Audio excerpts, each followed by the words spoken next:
রাসূল করিম সাল্লাল্লাহু আলাইহি ওয়াসাল্লামের ভালোবাসা সবচেয়ে বেশি পরিমাণ হইতে হবে। রাসূল করিম সাল্লাল্লাহু আলাইহি ওয়াসাল্লামের ভালোবাসাটা সবচেয়ে বেশি পরিমাণ ভালো হইতে হবে। সাহাবায়ে কেরাম রাদিয়াল্লাহু তাআলা আনহুম যারা ছিলেন তারা রাসূল করিম সাল্লাল্লাহু আলাইহি ওয়াসাল্লামকে সবচেয়ে বেশি পরিমাণ ভালোবাসছে। উহুদের যুদ্ধের ময়দানের একটা ঘটনা, রাসূল করিম সাল্লাল্লাহু আলাইহি ওয়াসাল্লাম ইসলামের জটিলতম একটা মুহূর্তে উহুদের যুদ্ধের ময়দানে উপস্থিত হলেন। সেদিন যুদ্ধের ময়দানে ইসলামের বিপক্ষে শত্রু যারা ছিল তাদের সংখ্যা ছিল 3000। রাসূল করিম সাল্লাল্লাহু আলাইহি ওয়াসাল্লাম সাহাবায়ে কেরামের সাথে পরামর্শ করতেছিলেন কোন অবস্থায় তাদের ব্যাপারে প্রতিরোধের ব্যবস্থা করা যায়।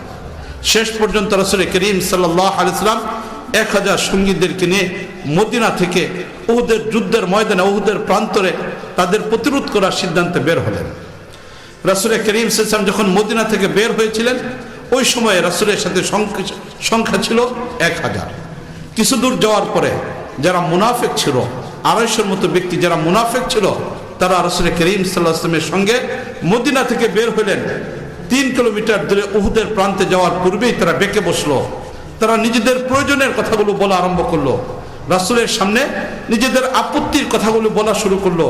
একের পর এক রাসূলের কাছে অনুমতি চাওয়া আরম্ভ করলো। রাসূল করিম সাল্লাল্লাহু আলাইহি ওয়াসাল্লাম অনুমতি দিতে দিতে শেষ পর্যন্ত 250 মানুষ সেখান থেকে চলে আসলো।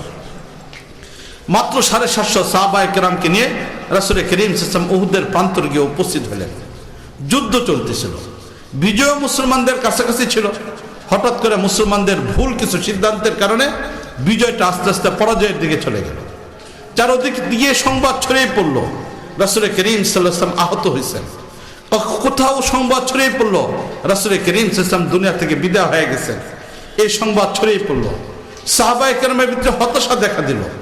এমন পরিস্থিতির ভিতরে মদিনাতে যখন সংবাদ চলে আসলো, এই সংবাদ চলে আসার সাথে সাথে মদিনার একজন নারী, পর্দাসীন একজন নারী, তিনি এখন উহুদের যুদ্ধের ময়দানে সেই প্রান্তের দিকে যাচ্ছেন। যখন এই মহিলা সামনের দিকে যাচ্ছেন, দৌড়িয়ে যাচ্ছেন, প্রথমে যে একজনের সাথে সাক্ষাৎ, তিনি মহিলাকে চিনতেন, মহিলার স্বামীকেও চিনতেন। সেই পুরুষ, সেই সাহাবী মহিলাকে বললেন যে তুমি কোথায় যাচ্ছ? আমার সাথে তোমার স্বামী যুদ্ধের ময়দানে উপস্থিত ছিল, তোমার স্বামী আমার সাথে থাকা অবস্থায় শাহাদাতের মর্যাদা অর্জন করেছে, শাহাদাতের মর্যাদা অর্জন করেছে। তোমার স্বামী যুদ্ধের ময়দানে মারা গেছে, শহীদ হয়ে গেছে। চিন্তা করে দেখেন, একজন নারীর জন্য সবচেয়ে নিরাপদের জায়গা হলো তার স্বামীর, সবচেয়ে সুন্দরতম সম্পর্ক হলো স্বামীর সাথে। একজন নারীর জীবনে সবচেয়ে বড়তম আশ্রয় হলো তার স্বামী। এখন এই মহিলাকে সংবাদ দেওয়া হচ্ছে তোমার স্বামী শহীদ হয়ে গেছেন। মহিলা তার স্বামীর ব্যাপারে জিজ্ঞেস না করে বললে এই কথা, বলো আমার নবী মুহাম্মদ সাল্লাল্লাহু আলাইহি ওয়াসাল্লাম কেমন আছেন? নবীর প্রতি ভালোবাসা হলে কি পরিমাণ ভালোবাসা থাকলে একজন নারী তার স্বামীর চেয়ে বেশি পরিমাণ ভালোবাসা ছিল, যার কারণে একজন নারী এখন এই প্রশ্নটা করতেছে যে আমার স্বামীর কি অবস্থা, এটা বলে নাই। শাহাদাতের সংবাদ শোনার পরেও স্বামীর ব্যাপারে জিজ্ঞেস করেন নাই, জিজ্ঞেস করতেছেন যে আমার নবী মুহাম্মদ সাল্লাল্লাহু আলাইহি ওয়াসাল্লাম কেমন আছেন, এই বিষয়টা জিজ্ঞেস করতেছেন।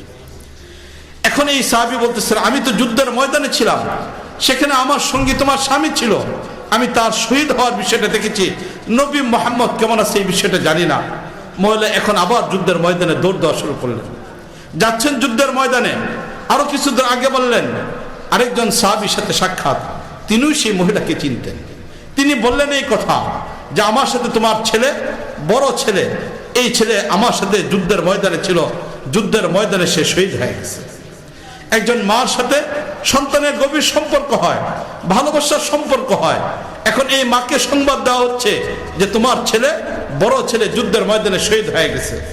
মহিলাকে যখন জিজ্ঞেস করা হলো, মহিলাকে যখন সংবাদ দেওয়া হলো, মহিলা তখন সেই ব্যক্তিকে, সেই সাহাবীকে নিজের ছেলের ব্যাপারে জিজ্ঞেস করেন নাই, বরং বললেন এই কথা যে বলো আমার নবী মুহাম্মদ সাল্লাল্লাহু আলাইহি ওয়াসাল্লাম কেমন আছেন। তখন এই সাহাবী আবার উত্তর দিলেন, একই উত্তর দিলেন, আবার একই উত্তর দিলেন যে আমি যুদ্ধের ময়দানে যখন ছিলাম তোমার ছেলে আমার সঙ্গী ছিল, তার ব্যাপারটা আমি বলতে পারবো, নবী মুহাম্মদ সাল্লাল্লাহু আলাইহি ওয়াসাল্লাম কেমন ছিলেন বিষয়টা আমি জানি না।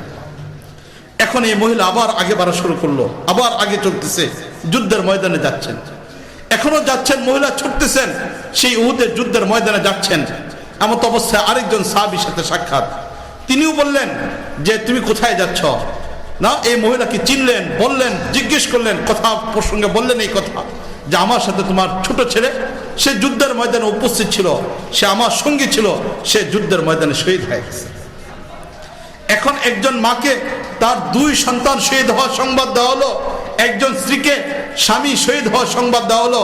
এখনো এই মহিলা নিজের সন্তানের ব্যাপারে যে কোনো উত্তর না দিয়ে, প্রশ্ন না করে, মহিলা শুধু বলতেছেন এতটুকু যে বলো আমার নবী মুহাম্মদ সাল্লাল্লাহু আলাইহি ওয়াসাল্লাম কেমন আছেন। মুআজ্জাজ হাজরিন, রাসূল করিম সাল্লাল্লাহু আলাইহি ওয়াসাল্লামকে কতটুকু ভালোবাসলেন একজন নারী। একজন নারী রাসূল করিম সাল্লাল্লাহু আলাইহি ওয়াসাল্লামকে কতটুকু ভালোবাসলেন। একে একে 3 জন ব্যক্তি শহীদ হওয়ার সংবাদ পাইলেন, নিজের স্বামী শহীদ হওয়ার সংবাদ পাইলেন, নিজের সন্তান শহীদ হওয়ার সংবাদ পাইলেন। এক পর্যায়ে যখন যুদ্ধের ময়দানে গিয়ে উপস্থিত, বিভিন্ন জায়গায় তালাশ করা আরম্ভ করলেন। একটা জায়গায় গিয়ে দেখলেন রাসূল করিম সাল্লাল্লাহু আলাইহি ওয়াসাল্লাম। রাসূল করিম সাল্লাল্লাহু আলাইহি ওয়াসাল্লামকে দেখার পরে এখন মহিলা বলতেছেন, ইয়া আল্লাহর রাসূল, আপনি জীবিত আছেন, আপনি সুস্থ আছেন, বাস এতটুকু আমার যথেষ্ট, এতটুকু আমার যথেষ্ট। আমার স্বামী মারা গেছে, কোনো অসুবিধা নেই। আমার সন্তান শহীদ হয়ে গেছে, কোনো অসুবিধা নেই। আমার একে একে 2 ছেলে শহীদ হয়ে গেছে, কোনো দুঃখ আমার নেই। হে আল্লাহর নবী, আপনি জীবিত আছেন, এটাই আমার জন্য যথেষ্ট। রাসূল করিম সাল্লাল্লাহু আলাইহি ওয়াসাল্লামের সাথে কি পরিমাণ ভালোবাসাটা ছিল সাহাবায়ে কেরাম রাদিয়াল্লাহু তাআলা আনহু। রাসূল করিম সাল্লাল্লাহু আলাইহি ওয়াসাল্লামের প্রতি কি পরিমাণ ভালোবাসা ছিল সাহাবায়ে কেরাম রাদিয়াল্লাহু তাআলা আনহু। এই কথাই হযরত আনাস রাদিয়াল্লাহু তাআলা বলছেন যে যতক্ষণ পর্যন্ত বাবা, সন্তান, সকল মানুষের চেয়ে নবী মুহাম্মদের ভালোবাসা বেশি না হবে, ততক্ষণ পর্যন্ত কোনো ব্যক্তি মুমিন হতে পারবে না, ততক্ষণ পর্যন্ত মুমিন হতে পারবে না। যখন জীবন দেওয়ার প্রয়োজন হয়েছে, সাহাবায়ে কেরাম একের পর এক জীবন দিয়ে দিয়েছেন রাসূল করিম সাল্লাল্লাহু আলাইহি ওয়াসাল্লামের জন্য।